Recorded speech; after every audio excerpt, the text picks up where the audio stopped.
হুমায়ুন আহমেদের বেশ কিছু গল্প উপন্যাস থেকে আমি ছোট ছোট কিছু নাটক বানিয়েছি, একটি সিনেমা বানানোর দুঃসাহস দেখিয়েছি, কিন্তু এটাকে আমি লিগেসি মনে করি না। মানে হুমায়ুন আহমেদের একটা কাজ ওনার পরিবারের একজন করলেই সেটা লিগেসি হয়ে যাবে, সেটা আমি মনে করি না।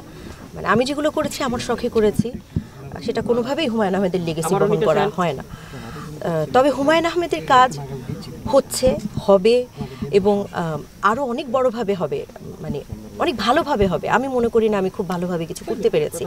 তো ভবিষ্যতে যারা করবেন, মানে হুমায়ুন আহমেদের গল্পগুলাই তো আমাদের পাঠকদের সবচেয়ে বড় সম্পদ। কোনো না কোনো সময় সেরকম খুব ভালো কোনো একটা পরিচালক ওনার কোনো একটা গল্প নিয়ে ছবি করবেন, সেই মানে যদি পরিচালনার লিগেসির কথা বলি, তাহলে ওনার গল্পটা আবার পরবর্তী প্রজন্ম যারা হুমায়ুন আহমেদের নিজের হাতের কাজগুলো হয়তো বা ইউটিউবে দেখেছেন তাদের চোখের সামনে নিয়ে আসবেন। কি ধরে রাখা আসলে কোনো একটা মানে একটা মনুমেন্ট বানায় তো না, কোনো একটা মূর্তি বানালাম বা কোনো একটা স্মৃতিসৌধ বানালাম, সেটা তো স্মৃতি ধরে রাখা না। স্মৃতি ধরে রাখা তো আসলে হৃদয়ের ব্যাপার। আমি তো মনে করি মানে আমার আশেপাশে যারা আছে তারা সবাই হুমায়ুন আহমেদের স্মৃতিকে ধরে রেখেছে। হুমায়ুন আহমেদের পাঠক আগে যেই প্রজন্ম ছিল, গত 13 বছরে আরও নতুন নতুন প্রজন্ম হুমায়ুন আহমেদের পাঠকের তালিকায় যুক্ত হয়েছে। আসলে মানে কোনো একটা মিনার বা কোনো একটা স্মৃতিসৌধ এটা বানিয়ে স্মৃতি ধরে রাখা হয়, সেটা আমি মনে করি না। হ্যাঁ, আপনারা প্রশ্ন করতে পারেন যে হুমায়ুন আহমেদের একটা জাদুঘর, স্মৃতি জাদুঘরের কথা আসলে বারবার বলা হয়, কিন্তু একটা স্মৃতি জাদুঘর বানাতে আসলে যে ধরনের আর্থিক সক্ষমতা দরকার সেটা এখনও নুহাশপল্লীর হয়ে ওঠেনি।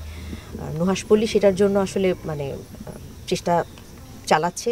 আর্থিক যেই আমরা বানাতে যে বিষয়টা, যে আর্থিক সহযোগিতাটা লাগে, আমরা নিজেরা সেই সামর্থ্য হবার চেষ্টা করছি এবং আশা করছি আমরা জিনিসগুলো হুমায়ুন আহমেদের স্মৃতি বিজড়িত যা জিনিস আছে, তার লেখার টেবিল, তার যেই কাপে তিনি চা খেতেন বারবার লেখার সময়, সেটা অবশ্য এক এক সময় মানে একটা কাপে হয়তো বা উনি 2-3 বছর খেলেন, ওর তো ভেঙে যায়, ওটা তো আসলে থাকে না।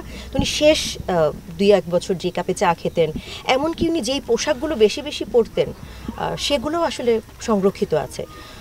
হ্যাঁ, ওনার পাঠকদের বা ওনার ভক্তদের দেখাবার মতো করে আমরা এখনও ওটাকে প্রদর্শিত করতে পারছি না, বা আমরা জাদুঘরের কাঠামোটা এখনও হয়নি, বিল্ডিংটা হয়নি, কিন্তু জিনিসগুলো যেহেতু সংরক্ষিত আছে, আমি যদি বানিয়ে শেষ করতে না পারি, আমি যদি শুরু করতে নাও পারি, আমি আশা করি ওনার যে ভবিষ্যৎ প্রজন্ম আছে, ওনার তো 3 ছেলে আছে, 3 মেয়ে আছে, কেউ না কেউ তো কাজটা ধরবে। বান্ডেল থাকলে প্রতি সেনমানিতে টাকা বাঁচবে। বিকাশ সেনমানি বান্ডেল কিনে জিতুন প্রতি লেনদেনে। জৌলস আসলে নুহাশপল্লীর গাছপালা। হুমায়ুন আহমেদ কিন্তু নুহাশপল্লীটা গড়েছিলেন গাছপালা দিয়েই।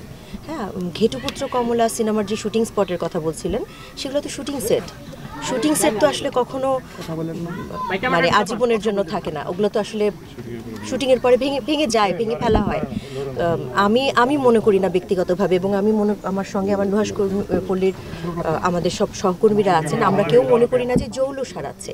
হ্যাঁ, যদি বলেন যে এখন এখানে যেহেতু নতুন নতুন নাটক বা সিনেমার শুটিং হয় না, সেজন্য নতুন করে কোনো কিছু বানানো হচ্ছে না। আমাদের যদি বলা হয় যে হুমায়ুন আহমেদ যা গড়ে গেছিলেন সেটা সেভাবে রাখাটাই আমাদের প্রধান দায়িত্ব।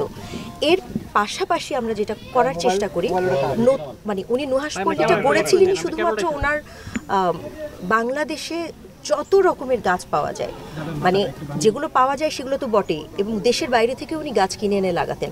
মূলত এটা একটা গাছের একটা অভয়ারণ্য বলা যেতে পারে, পাখিদের অভয়ারণ্য বলা যেতে পারে।